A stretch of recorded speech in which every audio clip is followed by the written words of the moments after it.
जंगल के किनारे चिड़िया को दाना दिखाई देता है।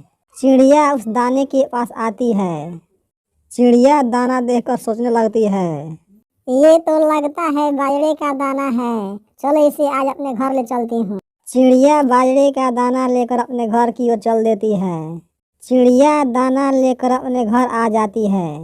बाजरे का दाना देखकर गोलू चिड़िया अपनी माँ से बोला, माँ माँ ये क्या चीज का दाना है, मैंने कभी ऐसा देखा नहीं। यह बाजरे का दाना है, इंसान लोग इसका खेती करते हैं। जब पक जाता है तो इसे काट कर अपने घर ले आते हैं और रोटी बनाकर खाते हैं। रोटी बहुत स्वादिष्ट लगता है। तब तो पहले मैं खाकर देखता हूँ कैसा लगता है। ठीक है, खाकर देखो कैसा लगता है। गोलू चिड़िया बाजरे का दाना खाने लगता है। चिड़िया के बच्चे को दाना बहुत अच्छा लगता है। सोचते हुए अपनी माँ से बोला, माँ इसका स्वाद तो बहुत अच्छा है, तुम ही खाकर देखो ना कैसा लगता है। रानी चिड़िया भी बाजरे का दाना खाने लगती है। चिड़िया भी दाना खाकर सोचने लगती है और अपने बच्चे से बोली, तुम ठीक कहते हो, इसका स्वाद तो बहुत अच्छा लगता है, जी करता है खाते जाओ खाते जाओ। नहीं माँ, सब नहीं खाना है, अब इसे हम अपने खेतों में डालकर बाजरे की खेती करेंगे। हाँ बेटा, तुम ठीक कहते हो, अब हम इसे नहीं खाएंगे, अपने खेतों में डालकर इसका खेती करेंगे। दूसरे ही दिन रानी चिड़िया अपने बेटे के साथ खेतों में जाती है और बाजरे के दाना अपने खेतों में डाल देती है और इंतजार करने लगती है। ऐसे ही कुछ दिन बीत जाता है। चिड़िया के खेतों में दाना लग जाता है। रानी चिड़िया और गोलू चिड़िया अपने खेतों में दाना देखकर खुश हो जाते हैं। गोरी कवि दाना के लिए जंगल की ओर चल देती है। रानी चिड़िया की खेतों में आ जाती है। बाजरे के दाना देखकर सोचने लगती है, ये कौन सा फसल का दाना है, इतना लंबा लंबा गुच्छा में, लेकिन अभी तक कच्चा है। गोरी कवि कच्चा दाना समझकर अपने घर की ओर चल देती है। थोड़े देर के बाद ही अपने घर आती है और अपने पति से बोली, आज चिड़िया के खेतों में देखा लंबा लंबा गुच्छा वाला दाना, न जाने किस चीज का दाना है। ऐसे ही क्या बताऊं किस चीज का दाना है, पहले लेकर तो आओ। जब पक जाएगा तो जरूर लेकर आऊंगी, तब बताना किस चीज का दाना है। ठीक है, पहले तो पकने दो कैसा दाना होता है। ऐसे ही कुछ दिन बीत जाता है। चिड़िया के खेतों में बाजरे का दाना पककर लाल लाल हो जाता है। तो गोलू चिड़िया अपनी माँ से बोला, माँ अब हमारे खेतों में दाना पककर लाल लाल हो गया है, इसे काट कर अपने घर ले चलो। हाँ बेटा, कल इसे काट कर अपने घर ले चलेंगे।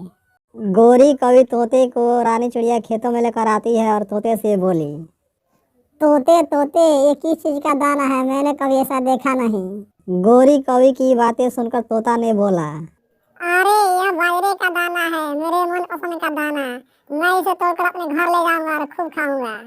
मैं भी यह बाजरे का दाना लेकर अपने घर जाऊंगी और अपने बच्चे को खिलाऊंगी। तोता बाजरे का दाना तोड़कर अपने घर की ओर लेकर चल देता है। गोरी कौवी भी बाजरे का दाना लेकर अपने घर चल देती है। कुछ ही देर के बाद गोरी कौवी बाजरे का दाना लेकर अपने पति के पास आ जाती है। बाजरे का दाना देखकर चीकू कौवा पहचान जाता है और अपने पत्नी से बोला, अरे यह तो बाजरे का दाना है, इसे इंसान लोग अपने खेतों में बोते हैं और रोटी बनाकर खाते हैं। हाँ हाँ मैं जानती हूँ, पहले थोड़ा दाना खाकर देखो कैसा लगता है। चीकू कौवा बाजरे का दाना खाने लगता है। अरे वाह, इसका स्वाद तो मुझे बहुत अच्छा लगा। फिर छोटू कौवा बाजरे को दाना खाने लगता है। माँ यह बाजरे का दाना का स्वाद बहुत अच्छा है, मेरे लिए रोज लाना।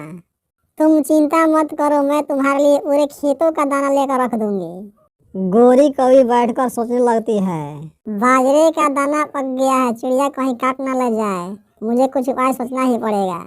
यही बात सोचकर गोरी कवि टोकरी लेकर चिड़िया खेतों में चल देती है। गोरी कवि भर भर टोकरी बाजरे का दाना तोड़ लेती है और तुरंत वहां से लेकर चल देती है। सुबह होते ही चिड़िया अपने खेतों में आती है और अपने फसल को देखकर रोने लगती है।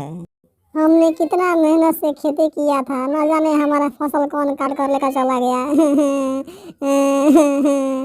माँ अब हमें देरी नहीं करना चाहिए, अपना फसल काट कर अपने घर लेकर चलना चाहिए, नहीं तो ये भी नहीं बचेगा। रानी चिड़िया तुरंत अपना फसल काट लेती है और अपने घरों में ले आकर रख देती है। गोरी कवि और छोटू कौवा टोकरी लेकर रानी चिड़िया खेतों में चल देता है। जैसे ही गोरी कवि चिड़िया खेतों में जाती है, देखती है तो एक भी बाजरे का दाना नहीं था। गोरी कवि और छोटू कौवा दोनों उदास होकर खाली हाथ अपने घर लौट आती है। प्यारे दोस्तों, अगर हमारी कहानी अच्छी लगी हो तो हमारे चैनल को लाइक और सब्सक्राइब जरूर करें। थैंक यू, धन्यवाद।